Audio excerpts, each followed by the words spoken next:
اللہ کے نبی علیہ الصلوۃ والسلام نے ایک اور روایت میں علماء طلباء کی فضیلت بیان کرتے فرمایا ہے، ان الملائکۃ لتضع اجنحتها رضا لطالب العلم،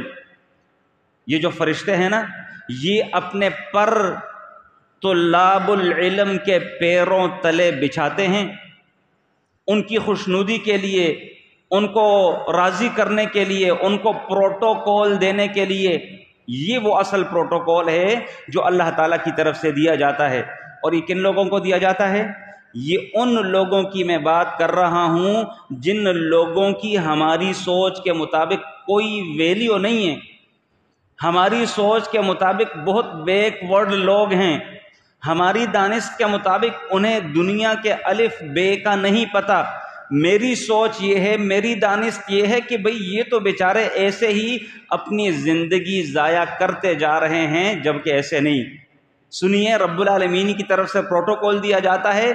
فرشتوں کو آرڈر ہے، حکم ہے کہ وہ اپنے پر ان کے پروٹوکول کے لیے زمین پر بچھائے۔ یہ مقام، یہ مرتبہ، یہ صرف اور صرف دینی علم کو حاصل کرنے کی وجہ سے ہے۔ اور یہ کسی ڈاکٹر، کسی انجینئر، کسی انتہائی مالدار ترین شخص یا کسی انتہائی نوجوان اور زور آور شخص کے لیے نہیں ہے، بلکہ یہ ان لوگوں کے لیے ہے جو دین کو پڑھنے پڑھانے والے لوگ ہیں۔ اس سے بڑھ کر یہ جو علماء ہوتے ہیں، لوگوں کو دین پڑھنے پڑھانے والے لوگ، ان کا مقام یہ ہے، ان کا مرتبہ یہ ہے، شریعت مطہرہ کی روشنی میں ان کو یہ پروٹوکول دیا گیا ہے کہ یہ لوگ دنیا میں چلتے پھرتے اپنے دنیاوی کام کرتے ہیں،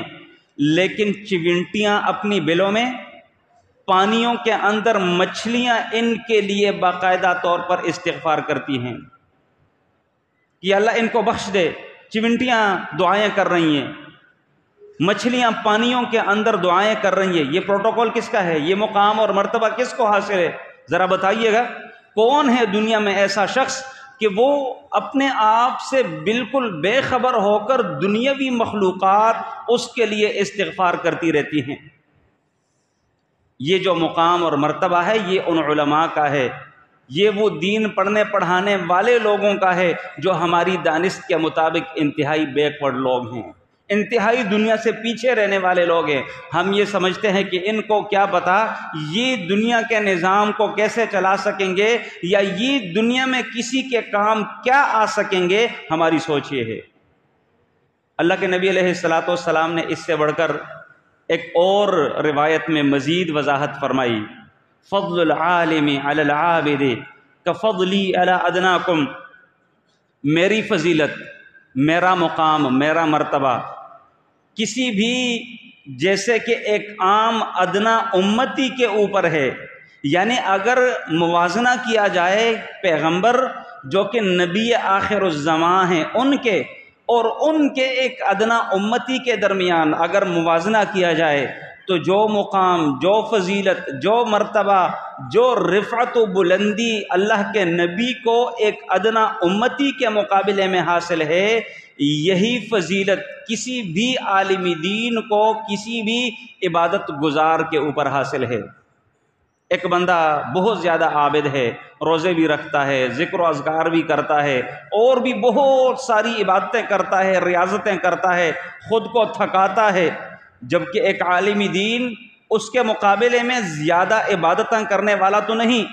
عام اپنے فرائض کو سر انجام دینے والا ہے، لیکن اس کے مقابلے میں اس عالم دین کا مقام اور مرتبہ ایسے ہے جیسے پیارے پیغمبر علیہ الصلوۃ والسلام کا مقام اور مرتبہ ایک ادنا امتی کے اوپر ہے۔ ایک اور روایت میں اللہ کے نبی علیہ الصلوۃ والسلام نے مزید وضاحت فرمائی، فضل العالم علی العابد کفضل القمر لیلۃ البدر علی سائر الکواکب، ایک عالم دین کا مقام اور مرتبہ، اس کی فضیلت ایک عبادت گزار کے اوپر وہ ایسے ہے جیسے کہ 14ویں کے چاند کو جو فضیلت حاصل ہے عام ستاروں کے اوپر، 14ویں کے چاند کے مقابلے میں کسی ستارے کا کوئی مقام نہیں، نہ اس کو دیکھا جاتا ہے، نہ اس کا کوئی مقام اور مرتبہ ہے۔ علماء عبادت گزار لوگوں کے مقابلے میں ایسے ہیں جیسے ستاروں کے مقابلے میں چوندویں کا چاند ہوتا ہے۔